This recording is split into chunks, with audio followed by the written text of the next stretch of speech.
السلام علیکم ورحمۃ اللہ وبرکاتہ۔ آج ہم پڑھیں گے سورۃ البقرہ کی آیت نمبر 250 سے 252 تک انشاءاللہ۔ اعوذ باللہ من الشیطان الرجیم، بسم اللہ الرحمن الرحیم۔ وَلَمَّا بَرَزُوا لِجَالُوتَ وَجُنُودِهِ، اور جب وہ آمنے سامنے ہوئے جالوت اور اس کے لشکروں کے، قالوا ربنا افرغ علینا صبرا وثبت اقدامنا، تو مسلمانوں نے کہا، طالوت کے ساتھیوں نے کہا، اے ہمارے رب، انڈیل دے یا ڈال دے ہم پر صبر، وثبت اقدامنا وانصرنا علی القوم الکافرین، اور ہمارے قدم مضبوط کر دے اور ہمیں مدد عطا فرما کافروں کی قوم کے خلاف۔ فَهَزَمُوهُمْ بِإِذْنِ اللَّهِ، پس انہوں نے کافروں کو شکست دے دی اللہ کے حکم سے۔ وَقَتَلَ داؤد جالوتا، اور داؤد علیہ السلام نے قتل کر دیا جالوت بادشاہ کو۔ وَآتَاهُ اللَّهُ الْمُلْكَ وَالْحِكْمَةَ وَعَلَّمَهُ مِمَّا يَشَاءُ، اور دی اللہ تعالیٰ نے اس کو یعنی داؤد علیہ السلام کو حکومت، ملک اور حکمت، وَعَلَّمَهُ، اور اس کو سکھایا، مِمَّا يَشَاءُ، جو اللہ تعالیٰ نے چاہا۔ وَلَوْلَا دَفْعُ اللَّهِ النَّاسَ بَعْضَهُمْ بِبَعْضٍ لَفَسَدَتِ الْأَرْضُ، اور اگر لا کا معنی نہ، وَلَوْلَا دَفْعُ اللَّهِ النَّاسَ، اور اگر نہ روکتا اللہ تعالیٰ لوگوں کو، بعضهم ببعض، ان میں سے بعض کو بعض سے، لفسدت الارض، تو ضرور زمین میں فساد برپا ہو جاتا، ولیکن اللہ ذو فضل علی العالمین، اور لیکن اللہ تعالیٰ فضل کرنے والا ہے جہان والوں پر۔ تلک آیات اللہ نتلوها علیک بالحق، یہ آیات ہیں اللہ تعالیٰ کی طرف سے، ہم پڑھتے ہیں اس کو آپ صلی اللہ علیہ وسلم پر حق کے ساتھ۔ وَإِنَّكَ لَمِنَ الْمُرْسَلِينَ، اور بے شک آپ صلی اللہ علیہ وسلم ضرور پیغمبروں میں سے ہیں۔ اب ہم اس سبق کو دوبارہ دیکھتے ہیں۔ وَلَمَّا بَرَزُوا لِجَالُوتَ وَجُنُودِهِ، بَرَزُوا، یہ بارزہ یبرزو سے ہے، یعنی کھل کے اپنے آپ کو دوسرے کے سامنے پیش کر دینا۔ تبریز یعنی اپنی قوت بازو کو، اپنے زور کو اپنے دشمن کے سامنے ظاہر کر دینا۔ تو یہاں بھی یہ مطلب ہے کہ طالوت علیہ السلام کے تمام ساتھی اپنی پوری قوت کے ساتھ جالوت کے سامنے آئے۔ وجنودی، یہ جندن کی جمع ہے جنود، جالوت اور اس کے لشکروں کے سامنے، یعنی اس سے صاف معلوم ہوتا ہے کہ وہ کئی قومیں مل کر مسلمانوں کے ساتھ لڑنے کے لیے آئی تھیں۔ تو مسلمانوں نے، اس وقت کے مسلمانوں نے یہ کہا، ربنا افرغ علینا، افرغ کا معنی ہوتا ہے انڈیل دینا، فرغ یفرغ، خالی کر دینا اپنے برتن کو، یعنی انہوں نے اللہ تعالیٰ سے یہ دعا کی کہ اللہ پورا صبر ہمارے اوپر ڈال دے۔ افرغ علینا صبرا، پورا صبر، یہ نہیں کہ تھوڑا تھوڑا صبر، ہمیں مکمل صبر عطا فرما کہ ہم ہر قسم کی تکلیف اور پریشانی میں گھبرائیں نہیں۔ وثبت اقدامنا، اور ہمارے قدموں کو ثابت رکھ، مضبوط کر دے، یعنی ہم دشمن کے ساتھ جم کر لڑیں، کیونکہ مسلمانوں کی تعداد جس طرح ہم پچھلے سبق میں پڑھ آئے ہیں کہ وہ آزمائش کے بعد یہ لوگ سست پڑ گئے تھے اور یہ ساتھ آ ہی نہیں سکے، اور جو لوگ آئے تھے ان کی تعداد بہت کم تھی، 313 کے آگے پیچھے بتائی جاتی ہے،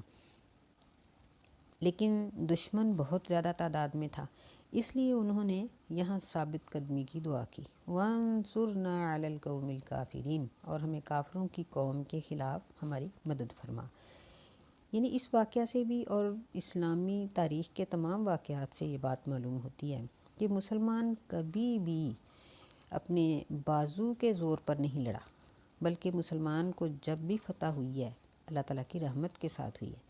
اور یہ ہمیشہ قلیل ہی رہے ہیں، اور ان کا ہمیشہ ٹکراؤ کثیر کے ساتھ ہی رہا ہے۔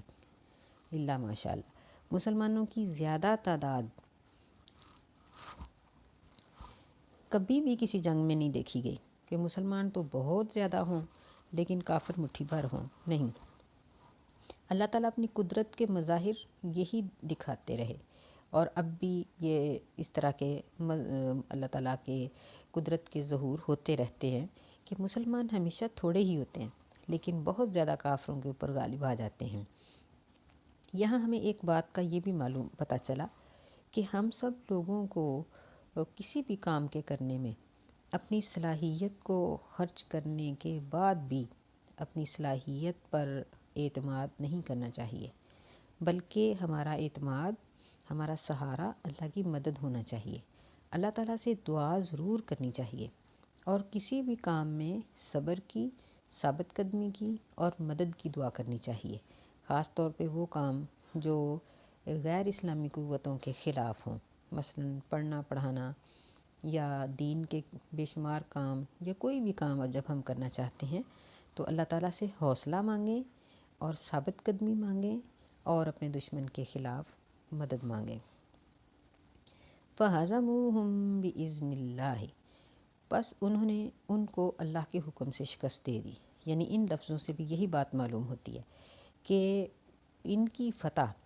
کافروں کی شکست، ان کے اپنے کسی فن یا کسی عقل مندی یا ہنر مندی کی وجہ سے نہیں تھی، بلکہ خالصتاً اللہ تعالیٰ کی مدد کی وجہ سے تھی، اور اللہ تعالیٰ نے ان کو فتح دے دی۔ کہا جاتا ہے کہ داؤد علیہ السلام ابھی بہت چھوٹی عمر کے تھے اور غالباً یہ فوج میں بھرتی بھی نہیں تھے۔ اپنے بھائی کو کھانا دینے کے لیے یا کسی کام کے لیے جب یہ تشریف لائے تو انہوں نے وہ جس طرح غلیل کی طرح کا ایک ان کے پاس کھلونا تھا، اس میں انہوں نے پتھر رکھا اور چلایا، تو یہ جالوت جو دشمن قوم کا بادشاہ تھا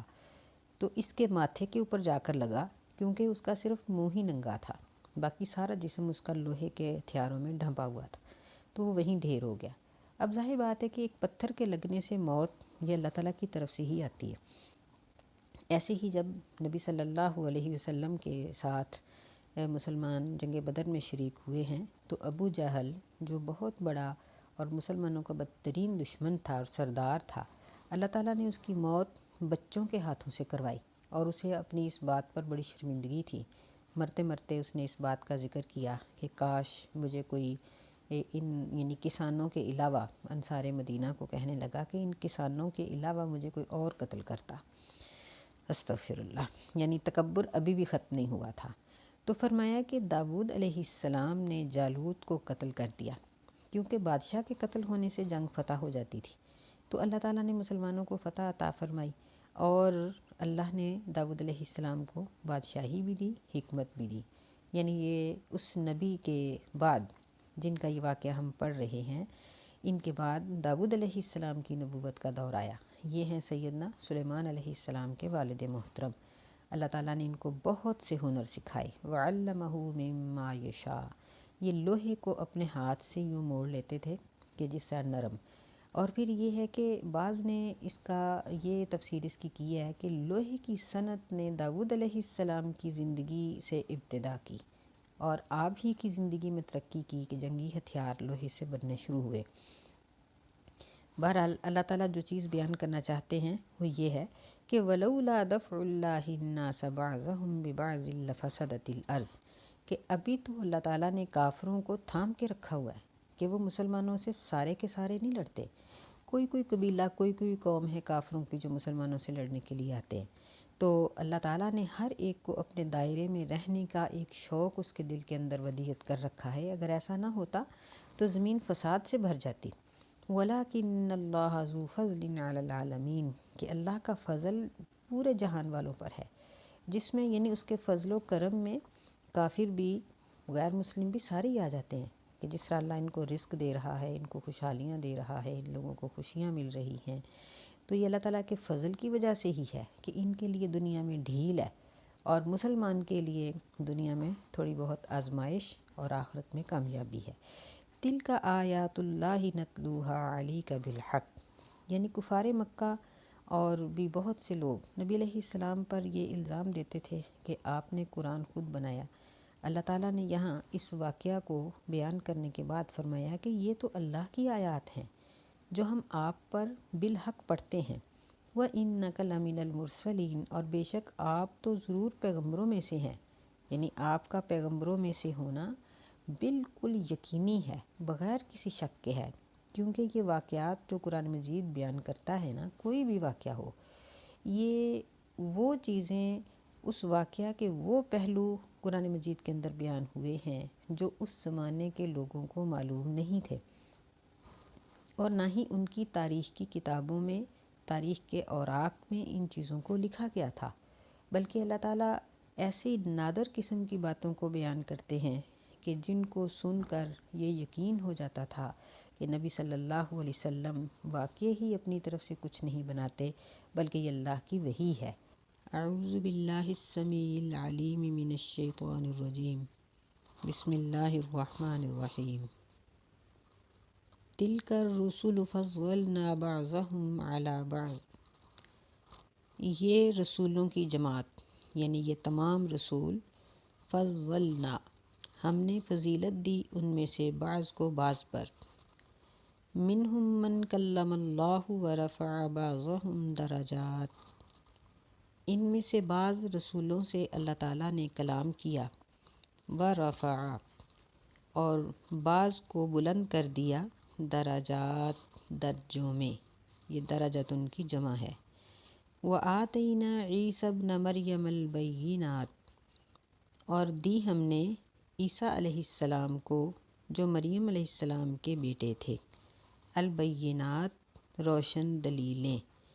وَأَيَّدْنَاهُ بِرُوحِ الْقُدُسِ، اور ہم نے اس کی مدد کی روح القدس یعنی جبریل علیہ السلام کے ساتھ۔ وَلَوْ شَاءَ اللَّهُ مَا اقْتَتَلَ الَّذِينَ مِن بَعْدِهِم مِّن بَعْدِ مَا جَاءَتْهُمُ الْبَيِّنَاتُ، اور اگر اللہ تعالیٰ چاہتا تو نہ لڑائی کرتے وہ لوگ جو ان کے بعد تھے، اس کے بعد کہ ان کے پاس آ گئیں روشن دلیلیں، وَلَٰكِنِ اخْتَلَفُوا، اور لیکن انہوں نے اختلاف کیا، فَمِنْهُم مَّنْ آمَنَ وَمِنْهُم مَّن كَفَرَ، تو بعض ان میں سے ایسا تھا جو ایمان لے آیا، اور بعض ایسا تھا جس نے کفر کیا یا انکار کر دیا۔ وَلَوْ شَاءَ اللَّهُ مَا اقْتَتَلُوا، اور اگر اللہ تعالیٰ چاہتا تو یہ نہ لڑتے، وَلَٰكِنَّ اللَّهَ يَفْعَلُ مَا يُرِيدُ، اور لیکن اللہ تعالیٰ کرتا ہے جو چاہتا ہے۔ اب ہم اس سبق کو دوبارہ دیکھتے ہیں۔ تلک الرسل، تل کا یہ اسم اشارہ ہے اور اس کا تعلق پچھلی آیت کے ساتھ ہے۔ پچھلی آیت میں اللہ تعالیٰ نے فرمایا تلک آیات اللہ نتلوہا علیک بالحق، کہ یہ اللہ کی آیات ہیں، اللہ کی طرف سے آیات ہیں جو آپ پر برحق پڑھی جاتی ہیں، اور بے شک آپ صلی اللہ علیہ وسلم تو پیغمبروں میں سے ہیں، یعنی کفار مکہ اور مشرکین مکہ کی اس بات کا انکار کیا کہ وہ آپ کو پیغمبر نہیں مانتے تھے۔ اسی سلسلے کو آگے اللہ تعالیٰ نے چلاتے ہوئے فرمایا کہ یہ تمام رسول، یعنی وَإِنَّكَ لَمِنَ الْمُرْسَلِينَ، مرسلین یہ مرسل کی جمع ہے، تو فرمایا کہ یہ رسولوں کی جو جماعت ہے ان میں سے ہم نے بعض کو بعض پر فضیلت دی ہے۔ بعض رسول ایسے ہیں جن پر اللہ تعالیٰ نے کلام کیا، جس طرح موسیٰ علیہ السلام سے کلام کیا تھا، اور وَرَفَعَ بَعْضَهُمْ دَرَجَاتٍ، اور بعض کے درجوں کو اللہ تعالیٰ نے بلند کر دیا۔ ایسے ہی ان پیغمبروں میں سیدنا عیسیٰ بن مریم علیہ السلام بھی ہیں، جن کو اللہ تعالیٰ نے واضح قسم کی روشن دلیلیں دی تھیں، جن کا سورہ آل عمران میں تذکرہ آئے گا کہ وہ مختلف قسم کے مریضوں کو اللہ کے حکم سے شفا دے دیتے تھے، مردوں سے عارضی طور پہ بات کر لیتے تھے، اور بھی ان کو بہت سے معجزات دیے گئے تھے۔ وَأَيَّدْنَاهُ بِرُوحِ الْقُدُسِ، ان کا ایک خاص معجزہ اور اللہ تعالیٰ کی طرف سے ایک خاص بینہ یہ تھی کہ جبریل علیہ السلام کے ساتھ ان کو قوت عطا کی گئی، وہ ان کے ساتھ رہتے تھے، یا جس طرح بھی اللہ تعالیٰ چاہتا تھا وہ ان کو مدد دیتے تھے۔ وَلَوْ شَاءَ اللَّهُ مَا اقْتَتَلَ الَّذِينَ مِن بَعْدِهِمْ، اور اگر اللہ تعالیٰ چاہتا تو نہ لڑائی کرتے وہ لوگ جو ان کے بعد تھے، اس کے بعد کہ ان کے پاس روشن دلائل آئے۔ اس میں یہ جو پہلے انبیاء علیہم السلام کا تذکرہ ہے کہ بعض رسولوں کو اللہ نے بعض پر فضیلت دی، تو اس میں نبی علیہ الصلاۃ والسلام نے معراج کے موقع پر جب آسمان پر انبیاء علیہم السلام سے ملاقات فرمائی تو بعض نبیوں سے پہلے آسمان پر، بعض سے دوسرے پر، بعض انبیاء تیسرے آسمان پر ملے، ایسے ہی چوتھے، پانچویں، چھٹے، ان تمام آسمانوں پر انبیاء علیہم الصلاۃ والسلام سے ملاقات ہوئی، اور یہ تمام انبیاء اپنے درجات کے مطابق آسمانوں پر ٹھہرے ہوئے تھے۔ اور نبی صلی اللہ علیہ وسلم کے اس بیان سے یہ پتہ چلتا ہے جو آپ نے معراج کی حدیث بیان کرتے ہوئے فرمایا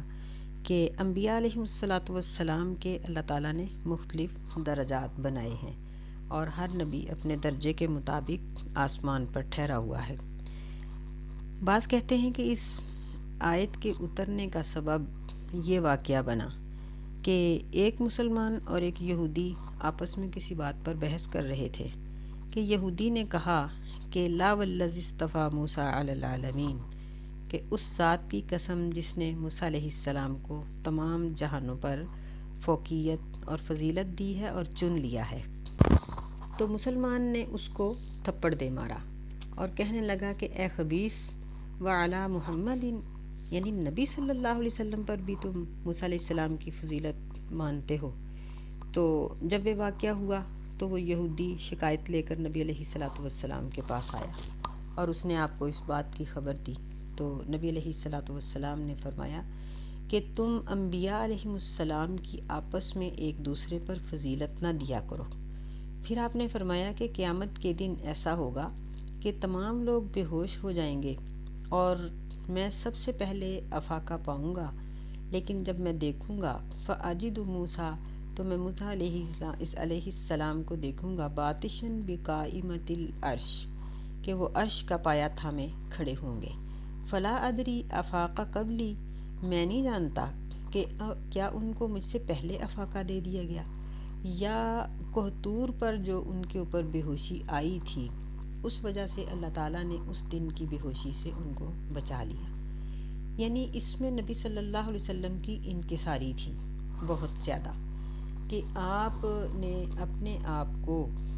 فضیلت والا ثابت نہیں کیا، بلکہ موسیٰ علیہ السلام کا یہ واقعہ سنا کر یہ بات ذکر کی کہ موسیٰ علیہ السلام بھی کچھ کم نہیں۔ اور حقیقت یہی ہے کہ نبی صلی اللہ علیہ وسلم کو اللہ تعالیٰ نے